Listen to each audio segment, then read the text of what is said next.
Introduction. The billion-dollar question: how much should you invest in your best idea? This is the universal dilemma every investor faces. Get it right, and you compound wealth steadily over a lifetime. Get it wrong, and you risk catastrophic losses, no matter how brilliant your analysis. It's the critical question that separates consistent growth from ruin. For decades, mathematicians and sophisticated investors have turned to the Kelly Criterion, a famous formula designed to provide the mathematically optimal answer to this very question. But to treat it as a simple plug-and-play calculator is to miss the point entirely. The most profound lessons from the Kelly Criterion aren't in the formula itself, but in the counterintuitive truths it reveals about risk, psychology, and long-term strategy. These principles challenge conventional wisdom and force us to think differently about how we build and protect wealth. 1. Optimal strategies involve betting on losers. It can be perfectly rational to invest in an asset you expect to lose money on. This sounds like a paradox, but it's a core insight from a more sophisticated understanding of the Kelly framework. This principle applies specifically to situations with multiple, mutually exclusive outcomes, like a horse race, a presidential election, or treating a sector as a zero-sum game where only one company can capture a winner-take-all market. Simpler models, including the basic Kelly Criterion, which analyzes bets in isolation, a simple win versus don't win scenario, completely miss this crucial insight. The reason for this seemingly irrational behavior is that these negative return bets can act as powerful hedges.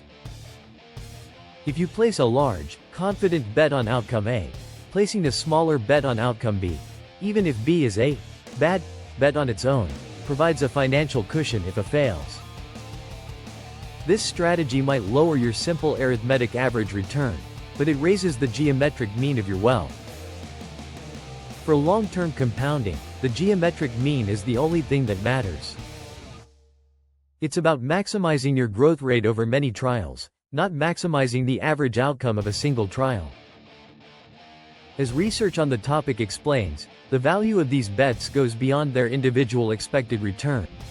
This is because the optimal strategy takes into account the value of bets as hedges against losses on other bets. Losses on one bet boost marginal utility in the state of the world where another bet wins, and this raises the optimal amounts placed relative to when only the two outcomes of win, don't win are considered. 2. The fractional Kelly heuristic is a myth. Mostly, a popular rule of thumb in investing circles is fractional Kelly. The idea is simple.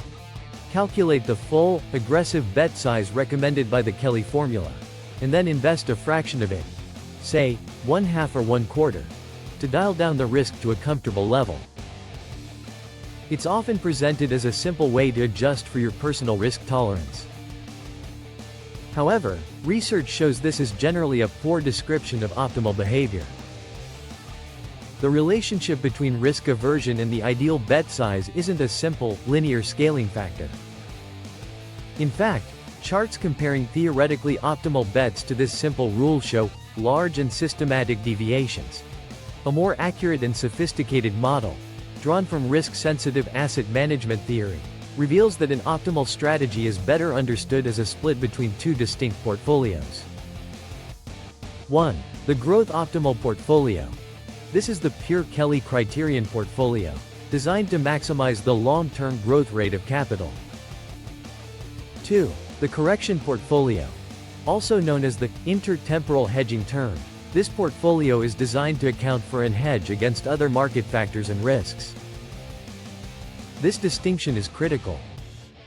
True risk management isn't just about turning down the aggression dial on a single strategy.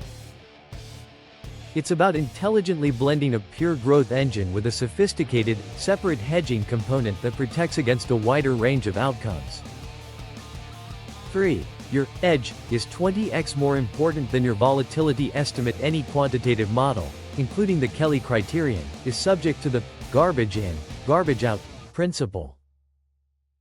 Your output is only as good as your inputs.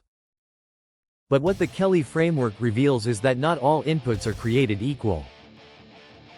In fact, one input is overwhelmingly more important than all the others combined. Striking research on asset allocation shows that errors in estimating the mean, your expected return, or edge, are far more consequential than errors in estimating variances, volatility, or covariances, how assets move together. The specific ratio of importance is staggering. The impact of estimation errors, as measured by the cash equivalent value of the final wealth, is roughly 20 to 2. 1 for means versus variances versus covariances, respectively. For a practical investor, the message is brutally clear. The vast majority of your time, energy, and research should be dedicated to determining if you have an edge and how large it is. The Kelly criterion delivers a stark warning against the temptation to over-engineer complex volatility forecasts or correlation matrices while being sloppy with the single most important input. Getting your edge right is 10 times more important than getting volatility right, and 20 times more important than getting correlations right. 4. More sophisticated strategies can lead to faster ruin. Herein lies a dangerous paradox.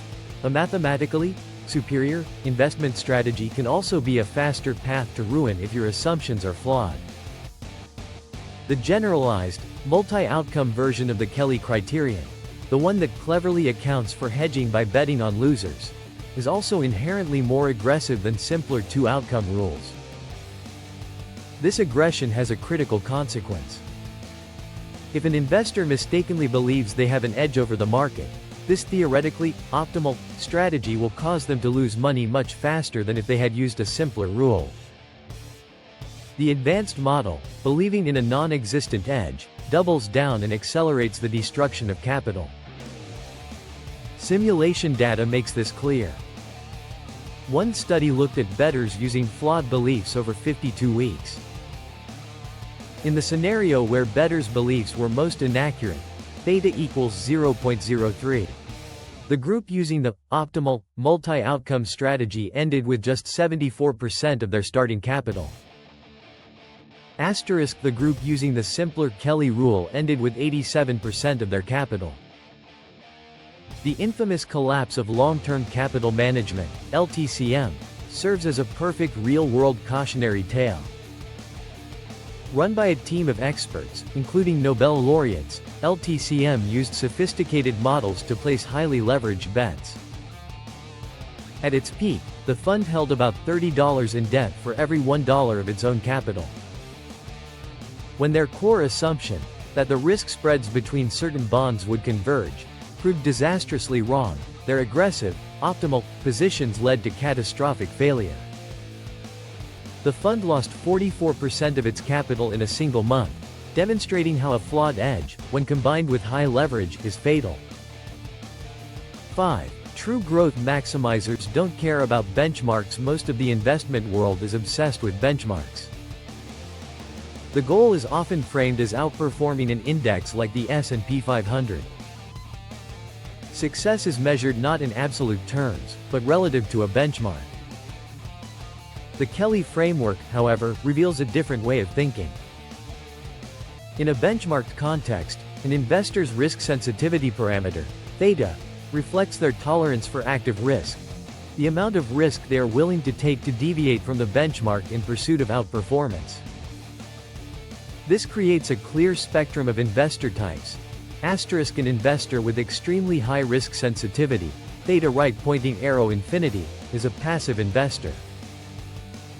Their goal is to take zero active risk and simply replicate the benchmark's performance. Asterisk, an investor with zero risk sensitivity, theta equals 0, is a pure Kelly criterion investor.